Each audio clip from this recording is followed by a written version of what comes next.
Hello and welcome to episode 130 of the Let's Talk Thyroid podcast.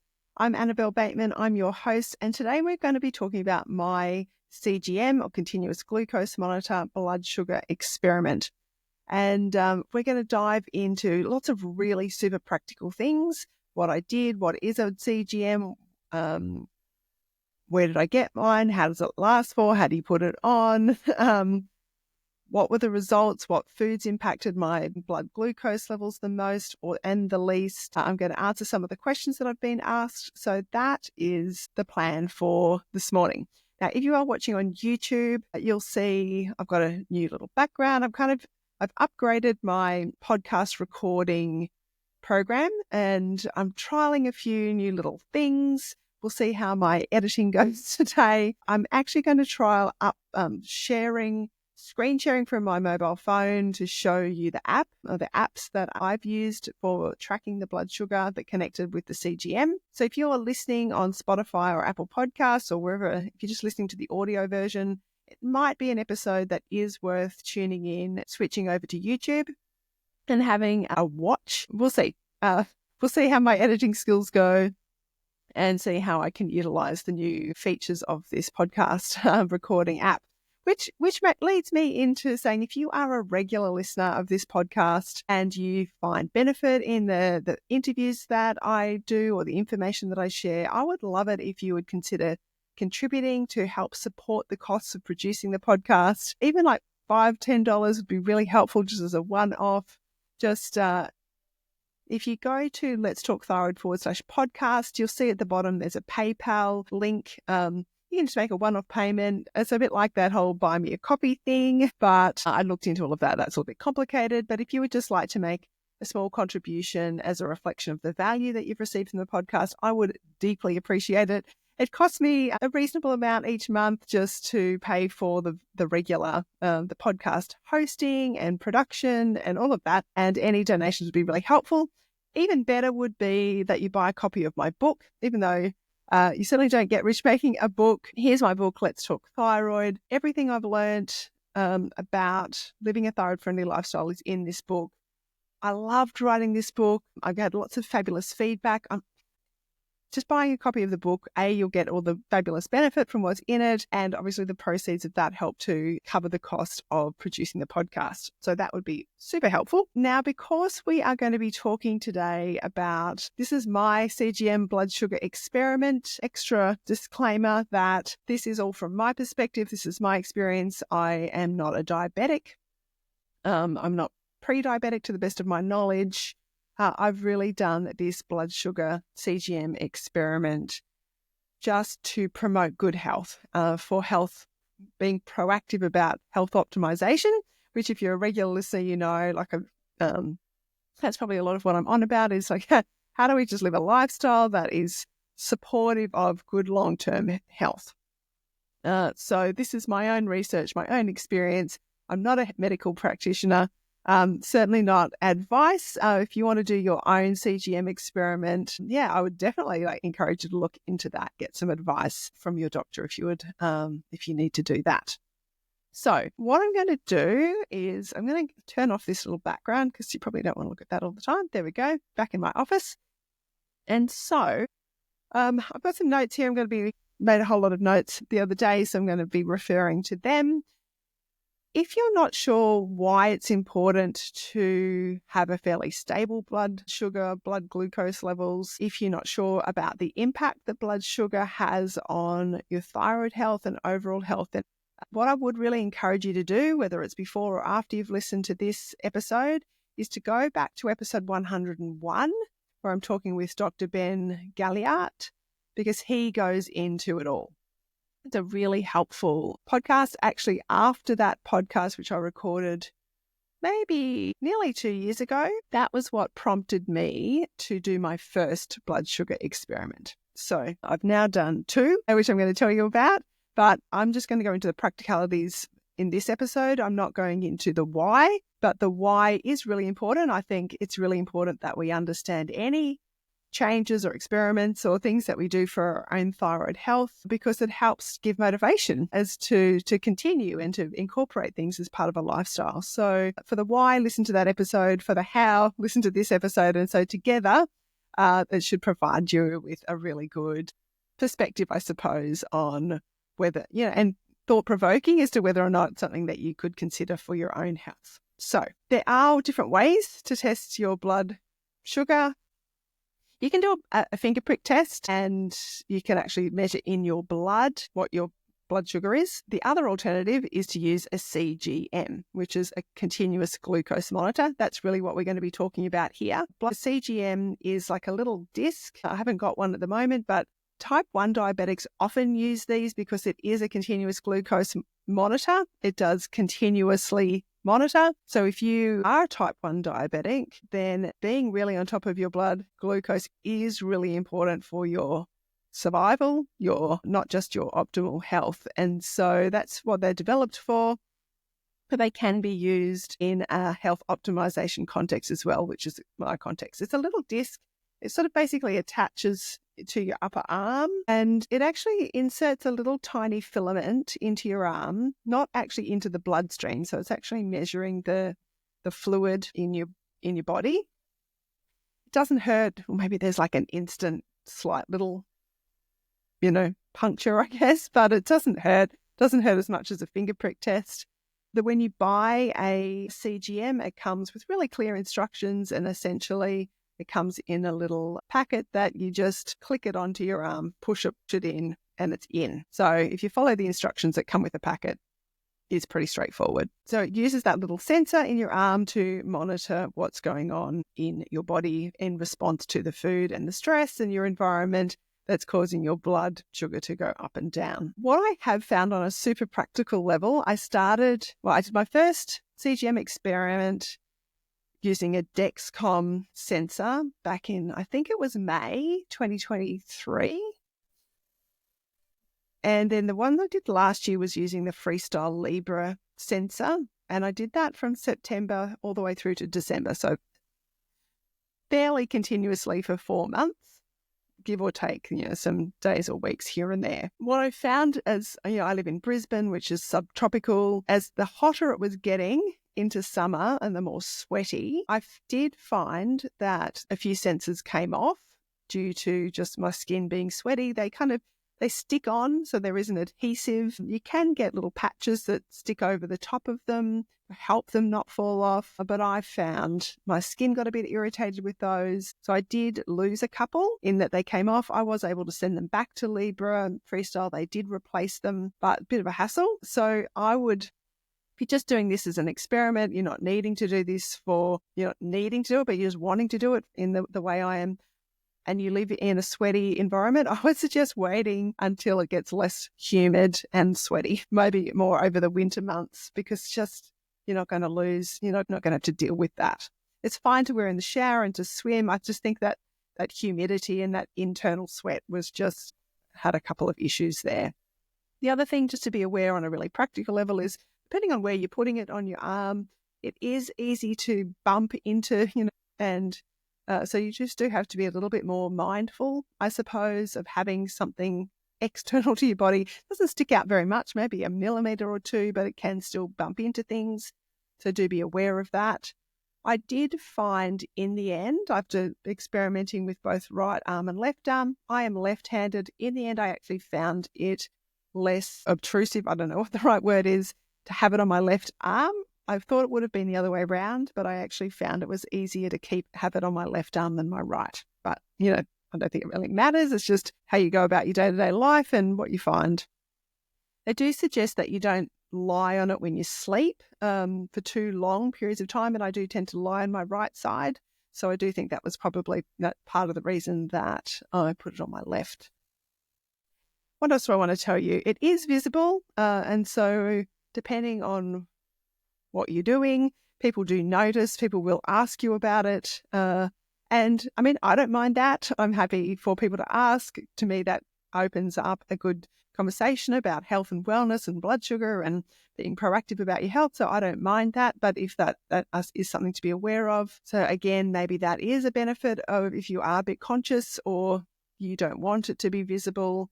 I suppose, you can wear sleeves. Again, I live in a hot climate, so tend to wear more sleeveless tops sometimes. But another reason, I guess, to be doing it in winter, so where your clothes can cover it, that might just help a little with the bumping as well. So that's just a really practical consideration. And it does link to an app on your phone where you can see, it shows a little graph as to what's going on with your blood sugar. So that's how you read it, I suppose, is through an app that connects to your phone. How long does it last? So again, this will depend on the brand you buy. If you're listening to this outside of Australia, like I know so many of you are, the principles will all apply, just the individual. There may be different brands that you can access overseas. In Australia, to the best of my knowledge, the only two brands that are accessible are Freestyle Libre and Dexcom. Dexcom, like I said, I did my first experiment with that one. I just found online a super crazy deal. It was something like $30 for 3 sensors, something like that, which was ridiculously cheap, but it was like an introductory offer. You couldn't continue to buy at that price, and their prices were a lot more expensive. In Australia, if you are type 1 diabetic, you get significant subsidies for these sensors, which is great, but I'm not type 1 diabetic, which means I am paying full price. So I found with the second one, the Freestyle Libre was a brand I went with, but wherever you are around the world, just look into the brands that are available to you. So the Dexcom sensors last for 10 days. I think the package that I bought came with 3, so I did that for a month. But when I've switched this time, so this more recently, to the Freestyle Libre sensors, each sensor lasts for 14 days. And I got back into it in part because I was being, let's just say, targeted on social media advertising by a company called Vively. Vively, as to the best of my knowledge, are the only business that are helping you to use a CGM for proactive health management as opposed to for diabetes management. And so that really appealed to me. I did sign up for their 3-month package, which I think was $250, which included 1 sensor and access to their app for 3 months. I then did continue, I think, for another month, possibly, must have been just 1 more month, just to pay for access to the app. And I'm going to show you the app in a minute. I'm not being endorsed by Vively. I think there's pros and cons. I certainly don't have any links. I'm not going to make any money by telling you about what I did with Vively, but that's what I did. They use the Freestyle Libre app, so that's how I switched over to them. With the Vively program, what they recommend is that you do the sensor, 1 sensor that lasts for 14 days. You eat as you would normally eat for the first week, and then the second week you do various kind of tests. So maybe you do some fasting, or maybe you really eat a bowl of ice cream and see what happens, or a few different kind of tests just to see how your body responds. And then you use what you've learned from that to adjust your lifestyle. You monitor that, and then in 3 months you get another sensor and you see if you've improved. That's their model. I personally didn't think that 2 weeks was enough time. Now, if you're a super detailed scientific experiment type of person, maybe it is enough for you. I'm not. That's not my personality. I'm not very detailed. And so I wasn't monitoring everything to the tiny degree, which you might want to do that, but that's just get too stressed to follow that level of detail, and probably not the purpose for which I was using it. So I do think my personal view is, if you're wanting to do this as a bit of an experiment, doing it for a month is going to give you a much better insight into your own body than 2 weeks. So that's my personal view. You can still use additional sensors and continue using the Vively app. You essentially register the sensor with the app to connect them, and all the data is there. So even though they only recommend 1 sensor, I just bought other sensors directly. The other benefit of doing it for a month is that if you feel like your hormonal cycle might be impacting, you could probably track that. I did notice as I just logged into Vively the other day when I was preparing for this, it looks like they actually now have a feature where you can track your cycle alongside, which I think is super helpful. They didn't have that when I did my experiment, but I think that's great. I think that would probably be really interesting to see how it fluctuates with your cycle. They do, when you kind of get into some of the forums, they do sometimes say that the first day or two, the readings aren't super, super accurate. You can be a bit low overnight. You can just take a day or two for, I suppose, it to settle in. So some recommendations I've seen on forums are that you put the sensor in, maybe wait a day or two before you activate it. I guess then you're getting the full value out of your sensor. Or whether you want to do that is up to you. Now, where do you actually get one? And again, this is Australian information. This is how I've done it. Like I said to you before, the first experiment I did was through Dexcom. I just looked up Dexcom. I can't even remember how I came across this deal, probably just Google searching. I did look the other day. I don't think they're offering the same deal, but have a good look.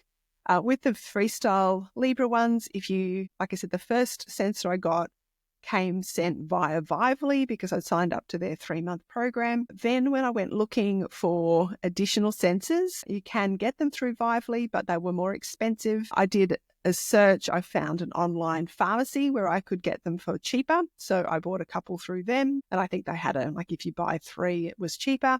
So I bought 3. And then what I found was when the first sensor came off, due to hot, sweaty weather, I contacted Vively. They said I had to go through Freestyle to have it replaced. So I contacted Freestyle. Their customer service was excellent, but in order for them, and they did replace it. And then I looked on their website, and to purchase, it was cheaper again to purchase through them. However, to purchase directly through them, I did have to have a letter from my doctor, basically recommending me to use the product when I'm not diabetic. So that did require me contacting my doctor and asking if she would do that, providing her with some information about why I was wanting to do it. And so that was okay. So she was willing to do that. That letter sits on the Freestyle system, I suppose, for want of a better word. And now I can buy directly from them. I'm certainly not getting the diabetic subsidy. I've now, so the cheapest essentially I found is through Freestyle. I did need the letter from my doctor, and it's $102 per sensor, which works out to be $51 a week if you were doing it continuously, which is reasonably expensive. I think if you're just going to do it for a month, if you can afford to do $200, you don't have to do the Vively app. You don't. I found that easier, but you don't have to do that. So, but I would recommend buying enough sensors for the month. So if you can afford to do that, I would recommend doing it for the month. I actually really like doing it for longer, and I'll come into why in a minute. And so, but I guess for how long you decide to do it will come down to a whole lot of different things, and budget could well be one of them. Okay, I've written a whole list of questions. Do you need a script? You don't technically need a script to buy one of these. I could buy it from the online chemist, no problem. You don't need to be diabetic to do this. But like I said before, I did need to get a letter from my doctor to buy directly from Freestyle. So what are the costs involved? So I've mentioned it a little bit, but Vively was $250 for a 3-month program and one sensor. The replacement sensors via Vively are $129. The sensors directly from Freestyle Libre are $102 or $104 for a monthly subscription, and then you're not paying shipping. So I did do that for a time. It's really easy to stop. Saved myself some shipping costs. The online pharmacy, I think, I didn't look it up again, but it was around about $120 for the sensor. So around about $50 a week.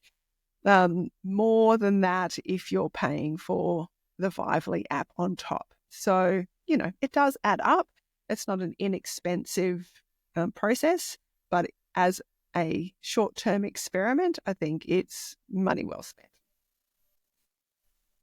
So, what's next? What approach did I take, or what's the best approach? I don't know if there is a best approach, but thinking about why you're wanting to do it is probably helpful. And again, listening to that episode 101 might give you some why. But what I found is what my goal with the second experiment, which is really the one I'm talking about now, which was for 4 months, was to really try to keep my blood glucose levels stable. So one of the things that you want with good, healthy blood sugar regulation is not too many highs and lows and spikes, because that causes stress on your body to deal with those highs and lows. What you want is a fairly stable reading. Now, what that reading is does depend on whether you are diabetic or not. And this is where the Vively app was quite helpful, because I think they're aimed at non-diabetics. So this is talking about optimal health, and these are the Australian measurements. I think that the US does use different measurements and different units of measurement, but the target that I was trying to keep in was between 4 to 6, I think it's millimoles per litre, mmol/L. 4 to 6 can basically, I'm going to show you in a minute on the app what that looks like. The app that comes with the Freestyle Libre sensor, there is an app that comes with that you can monitor, so you absolutely don't need to do the Vively thing. It's a free app from Freestyle Libre. You can edit your goal target range. So I did that, edited it on that app from 4 to between 4 and 6. It's a much tighter range. I guess for optimal health is about trying to keep it really stable. So that was my goal, was to try to keep my blood sugar levels stable and to see what was causing the highs and the lows. The way I did that is, from a food perspective, is I ate largely high protein, low carb. And I guess another way of putting it would be low carb paleo, which is my standard approach to eating anyway. I've been paleo or paleo-ish for a very long time. If you're a long-time listener, you'll know that. Don't eat gluten, don't eat very, very many grains or dairy. My body operates best gluten-free, dairy-free, sugar-free, legume-free. And I've worked out the last couple of years, which I'm thinking might be a perimenopause thing. I'm very carb sensitive. So I have learned for me, my body operates best on very minimal carbs. And even those healthy carbs do have quite an impact on my body. And I don't know if that's going to be forever. It may not have been forever, but certainly been the last couple of years and at the moment. And so that was my approach, was to eat in that way, with some life thrown in there as well. So I can't say, and I'll show you some of the things that really did add to spikes in my levels. So what did I notice? Really, what I might do now is actually see if I can share my screen. These two apps down the bottom is Freestyle. This is the Libre link, which is the Freestyle Libre app. It is completely free. The Vively Health app is the one that I paid for. I don't currently have a subscription, but I did check yesterday, and I can still go back and show you what happened. So I might just open the Freestyle Libre app. Don't want to add a new sensor, but this is what happens is when you join a sensor, it shows you how to apply it. It connects it up so that it's getting the accurate data. But it does have a logbook. So you can see here, not a lot of detail. Oh, here we go. If you click on that and it shows you. So you can see here on this app that the green band here is the 4 to 6. I have edited that within the menu. If you want a broader range, you can do that. But I wanted this just so on a visual I can see, am I keeping it nice and tight? You can see on this particular day, it was pretty good, all pretty much within that 4 to 6 range. So if you don't want the extra expense, you can do this. You can add notes in terms of what you've eaten or exercise. I just think that the Vively app does a better job. Here's the Vively app. And you can see here, there's different articles. They have quite a lot of good information you can research. There's a community. I never really utilized that. I didn't really use the help or support. And they do have an additional subscription to, I think it's a nutritionist or a dietitian or something like that. I didn't do that either. And you can export your data and you can see various reports. So what I'm going to do though is I'm going to show you here. This is where you can go back. So I was doing this from September. All the little dots show there's readings. So September through to, going to pick a random day. And so you can see here, this is what their app looks like. It's a little bit different to the Freestyle app. You can see here the green band, that's the 4 to 6 range I'm trying to keep within. And you can see here these little markers where I've eaten something, and the little shaded area, I think, is you'd expect to see some sort of response to that food or activity within that period of time. So I can click here, see what I ate, a cup of coffee, okay, milk coffee. There wasn't really very much response there, but you can see here, this line above the line here, what did I eat here? Steak with a few potato chunks. So there we go. I haven't done a super detailed what I've written in there for food, and I think the longer my experiment went on, I didn't really record everything. However, you can. And it does tell you what your blood glucose impact is, the response to that. If you actually input the details of what you're eating, it'll even tell you whether that's good food or not. It just depends, like I said before at the beginning, how detailed you want to be. But you can see the response there. And what I'm just going to do is, what you're wanting to really do is be trying to stay in the green. You can see on this day, there was a fair bit above the green. You can also see here, so on this particular day, for most of the day, I'm above the green. So something has happened that day.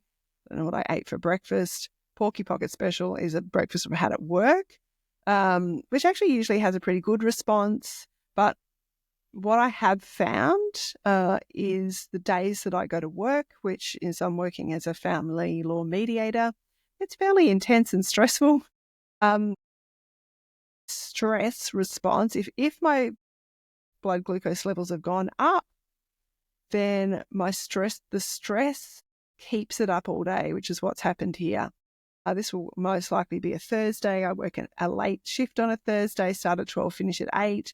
So you can see here, if you look, and if you're just listening to this, you'll see, just know, basically my blood sugar is elevated throughout most of the day, the daytime. And I put that down to stress, the stress of being at work. And that I could track that on a few different occasions. The other thing let me just check my notes here.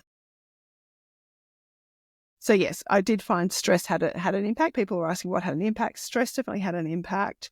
If I got into a high spike, it took often many hours to come back down into a normal range, which you can see on these couple of days that I'm showing on the screen share. After about a month, so I started this experiment in September. So I'm going to go to the map. In October, I started taking a supplement from doTERRA called MetaPower Assist that is basically a blood sugar regulating supplement. It contains berberine and mulberry leaf and some essential oils.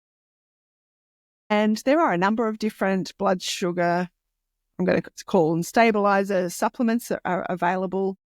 Most of them, my understanding, do incorporate berberine and or mulberry leaf. I was listening to the Glucose Goddess the other day, who I'm going to refer to in a minute, and she has her own supplement. I think she calls it Bike Stop. No, it's probably not that. Anyway, I won't say what it's called. I can't quite remember.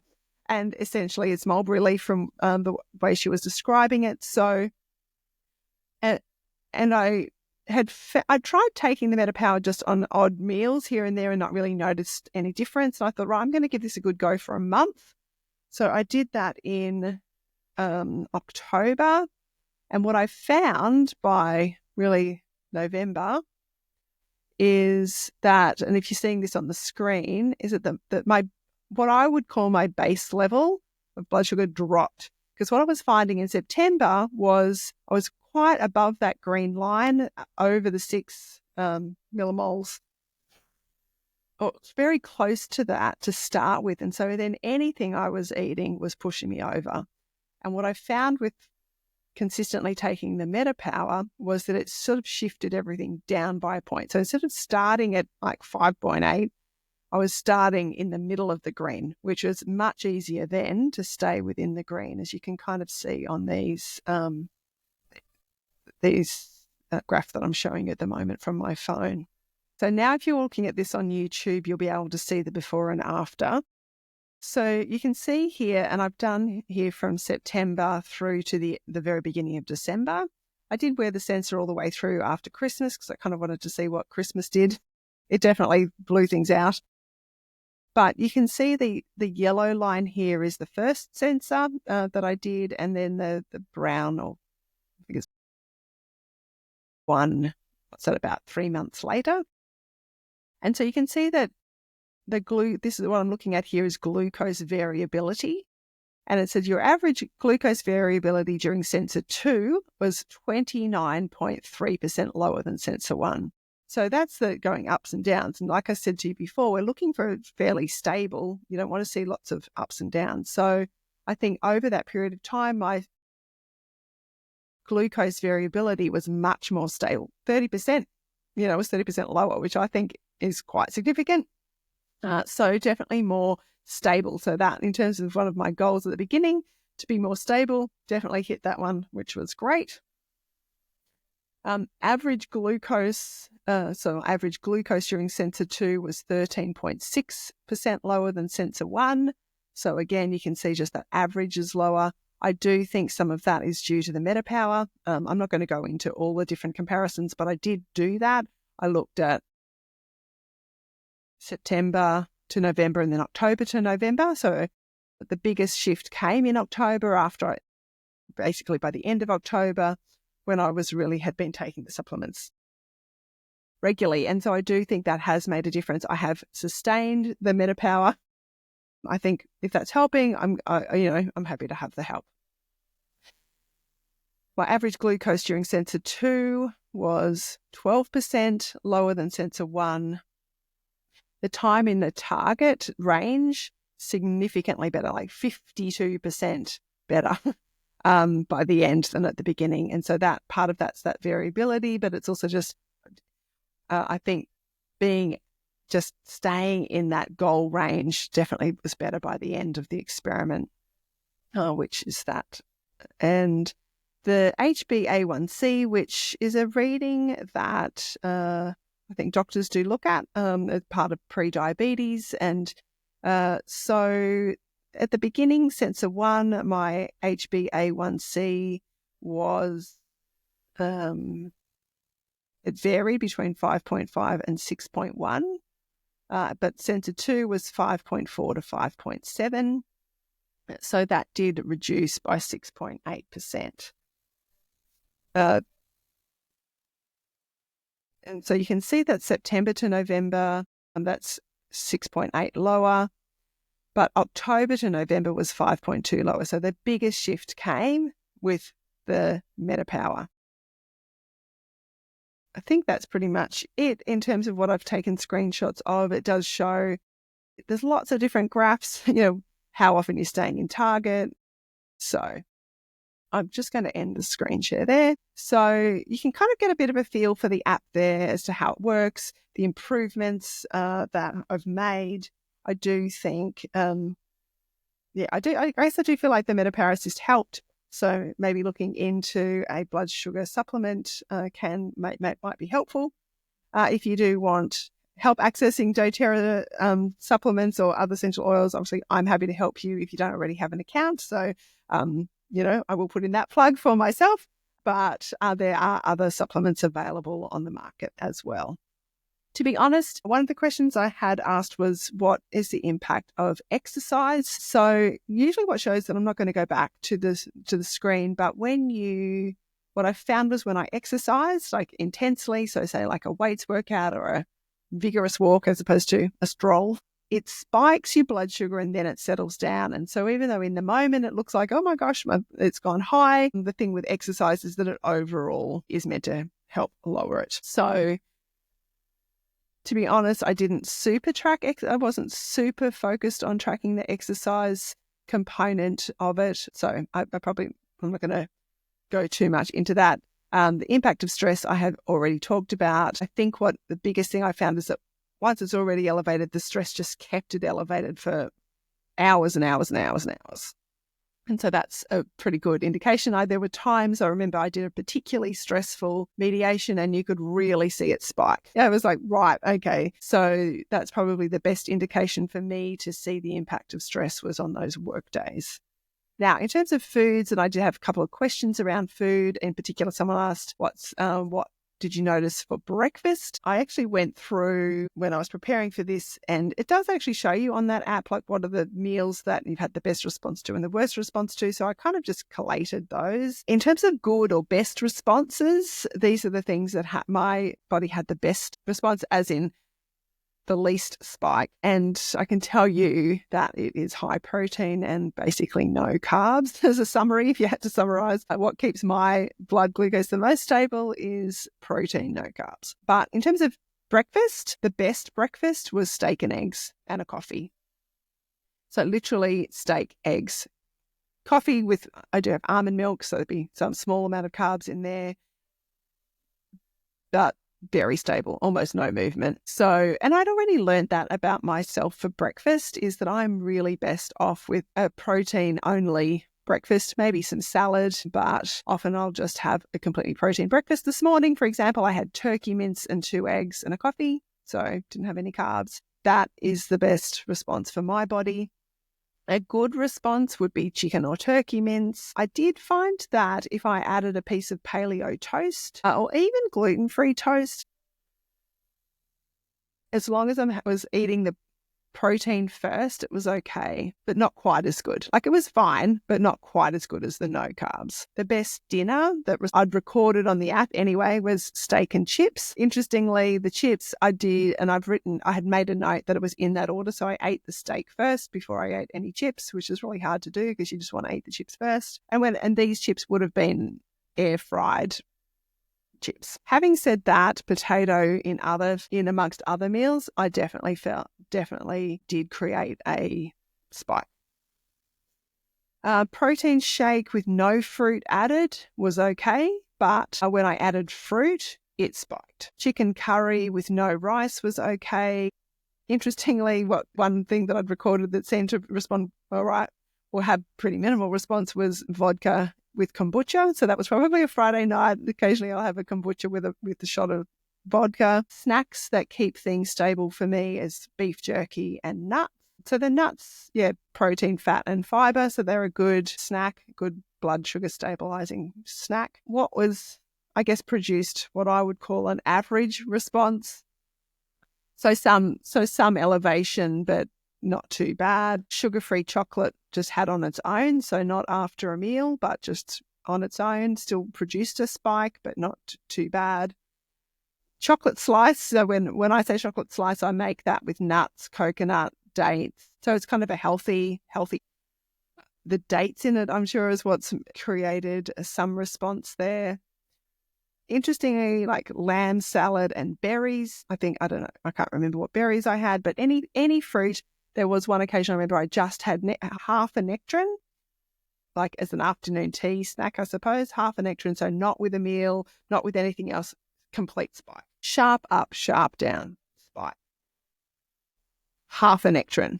So I can tell when I tell you that my body is carb sensitive, it's carb sensitive. What else have I got here? Gluten-free cake had an average response that probably would have been made with almond meal. The worst responses, ice cream. I had a meal with, I can't remember what we ate, but like, normal protein kind of focused meal and then had some panna mint choc ice cream afterwards, spike. So any ice cream other than the Donata ice cream, which is made with xylitol, that doesn't produce a spike for me, but any other ice cream that's basically sugar straight into your veins for me. So that's definitely worse. And the worst meal, like that I would say in our house we have semi-regularly, not particularly healthy, but the kids love it, is nachos. So the corn chips, not so great. But so that's probably what came out as the worst meal within my range of pretty healthy meals would be nachos, and I'm sure that's the corn chips. So there we go. There we have it. To be honest, whilst I wore the CGM over Christmas, I wasn't writing down everything I was eating. So it's probably not a very good indication, but the biggest lesson for me in terms of food is carbs really have an impact. Following some of the rules. Now, I don't know if you've heard of the glucose goddess. I can't pronounce her name. She's French. But look her up. She's all over social media, and she has some really helpful kind of rules or tips that she promotes. And I have certainly taken on board some of those and have found them helpful. So some of her tips are I think she calls them dress your carbs. So if you're going to have carbs, whether that's rice, pasta, bread, even sweet potato or potato, clothe them. So have them with protein, fats and fiber. Don't just eat them on your own. So if you're going to have some like sweet treat, like a cake or even like say that chocolate nut date slice, any sugar, like outright sugar, you want to have it after a protein, like after a meal where you've had protein, fat and fiber at the end. So that's where having dessert at the end of the meal is going to be much better for you than having cake with a cup of tea for afternoon tea. So definitely I've noticed that. I can back that one up. That's a really helpful tip. So don't eat carbs on their own. Dress your carbs. So she talks about eating in your food in kind of an order. She really promotes having fiber first. So like a salad first, like a salad starter with some apple cider vinegar dressing. She's a big proponent of having some apple cider vinegar before a meal can help stabilize your blood sugar. So whether that's in a salad or even just a shot in a bit of water, I haven't done that regularly enough to know how that impacts, but I don't suggest that it wouldn't. That could be worth a try. So fiber first, your protein, fats, and then your carbs at the end of the meal. And another thing she suggests is that after you've had a meal, get up and go for a walk. So that can help to prevent big spikes as well, just to go for a walk around the block. I think she says like 10, 15 minutes, that kind of just be active. Don't just have a meal and then sit and do nothing, which is in reality what a lot of us do, isn't it? So I can't say I did that regularly enough to show how that was having an impact, but again, that would make sense to do that. So there we have it. That is my CGM experiment. Would I recommend doing your own CGM experiment? Well, yeah, I think I would. Like if you can afford to do it, if you've got the time to do it, if you want to do it, talk to your doctor if you need to get some medical advice. But I do think it's really interesting to see how your individual body responds, and how my body responds to things won't be exactly the same as how your body responds. So just because I'm super, super carb sensitive doesn't mean you are. Do your own experiment. The very first time I did it, the Dexcom experiment, the two things that really stood out to me that had an impact was sweet potato, and I was eating sweet potato most days. I love sweet potato. Really, since that experiment, I've hardly ever eat sweet potato now as much as I love it. It was definitely spiking my blood sugar. And the highest response I think I had in that first time was when I went out for dinner and had Thai. Thai is just full of sugar. I love Thai food, full of sugar. And probably had rice too. I can't remember now, but yeah, that was like through the roof, like that one. So I learned that in the first experiment. Second experiment, like I said before, went on for a bit longer. But you know what? The biggest benefit for me personally is I found it really, really good accountability. The rule following part of my personality liked to be stay in the green, stay in the range. I liked the almost instant response feedback. So even though I wasn't always tracking everything in the moment, I'd be like, oh, I wonder what this is going to do. And I could see it. I really liked that. Maybe that's the controlling part of my personality, that type A, like wanting to manage things. I really liked that. And whilst I think it's probably not a lifestyle to live with a CGM if you don't absolutely have to, and it is expensive, I do think for me, really helpful accountability. And what I've noticed in the couple of months since I stopped is that I'm just not as accountable to myself. Because I'm not. I just feel like I've let things looser again. And so I've actually just ordered 2 new sensors. So I am going to start again. I don't know how long I'll do it for.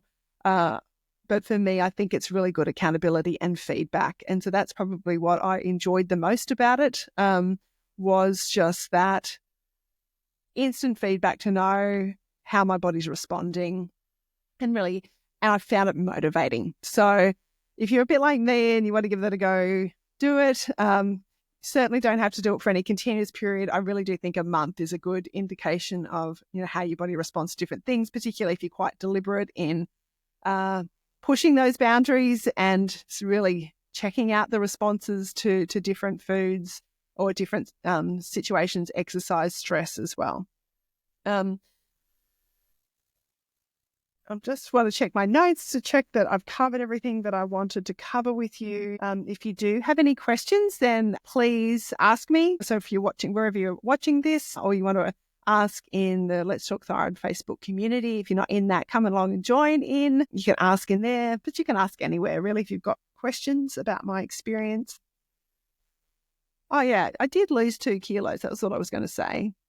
So I did lose 2 kilos in that period of time. I feel like I probably gained and lost those 2 kilos a lot in the last couple of years. That seems to be, I can lose 2 kilos, I gain 2 kilos, lose 2, gain 2. I think I've just gained it back. It's just like, so I don't know, weight loss, I'm in the struggle with it. If you're in the weight loss struggle, I'm in that with you.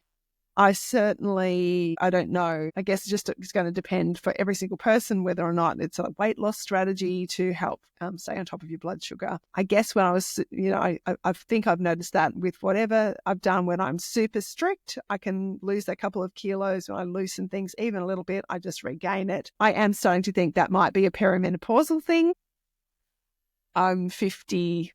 I turned 50 last year, so kind of right in that. Still have a regular cycle. Still, I'm not noticing a lot of other symptoms that I know are fairly common with perimenopause, but I'm wondering if my blood sugar response is one of the symptoms. That probably is perhaps one of my vulnerabilities. And aches and pains, everything hurts. Cortisone. Anyway, that's a whole nother conversation, a whole nother podcast episode, isn't it? But while I was talking about menopause, I did do an episode ages ago, probably it's around in the 20s, 27, 26, something like that, with Dr. Joni Larbe, all about perimenopause and thyroid, because there's a lot of overlap. So it's probably a topic that I could revisit. But that's not today's topic. Today's was all about CGM, how to use it, where to get it. So have a bit of a think about, is this something that you would like to do? If so, how are you going to go about it? Do some research, see what's around, see what good deals are around. If you've got any questions, feel free to ask them. But like I say at the end of each episode, keep it super simple. That's why I always, usually wear these kiss lip earrings when I do the podcast to remind myself, keep it super simple. What's one thing you can take away from this episode? Just one thing. Have a think about what that is and take action on it, because otherwise this is just interesting information and probably of no benefit to you if you don't take some sort of action, whether that's go listen to the other episode, investigate CGM, go talk to your doctor about it, whatever you want to do, just do one thing. And there we go. Hope that is helpful. The next episode that I'm going to be recording is with Reed Davis, and we're going to be talking about, oh my gosh, help, I've just been diagnosed with a thyroid condition. What do I do next? And so that will be the one that comes out after this. That'll be episode 131. So stay tuned for that in a few weeks' time. And again, if you've got questions, ask them. If you want to join my community, do that. If you want to buy my book, that would be fantastic. If you want a bit of extra help, go to letstalkthyroid.com. I do offer a 30-day kickstart program, which is all focused on the food. I have a comprehensive 8-week program called the KISS Thyroid Coaching Program that is about implementing everything in the book. So if you've read the book and you think, oh my gosh, I I need a bit of help or support or encouragement to know how to implement these things, invest some time, invest into the KISS Thyroid coaching program. I'm just finishing up with a beautiful lady. We kind of took a bit of a break over Christmas, and she has connected some incredible dots. She has really made some significant progress in her not just her thyroid health, but her overall health. And it's been such a joy to work with her one-on-one over a period of time, to really helping her develop her own thyroid-friendly lifestyle. So if you think that's something you might benefit from, send me a message. Happy to have a chat with you and see if that's what would be helpful for you. But so, yeah, I do offer those other services as well. So there we go. That's it. Until next time, have a fabulous week, and we'll talk to you again soon. Bye.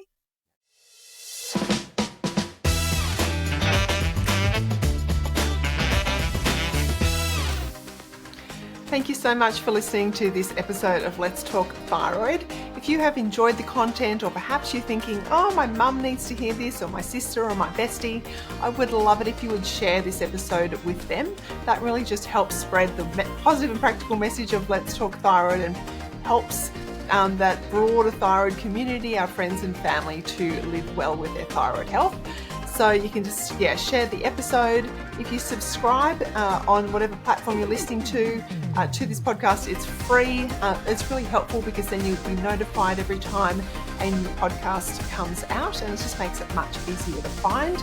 There's usually a little subscribe button, or a bell, or follow often is the terminology. So if you wouldn't mind doing that, that would be helpful. Of course, if you want to leave a review, even better, just a sentence or two about how the podcast has helped you.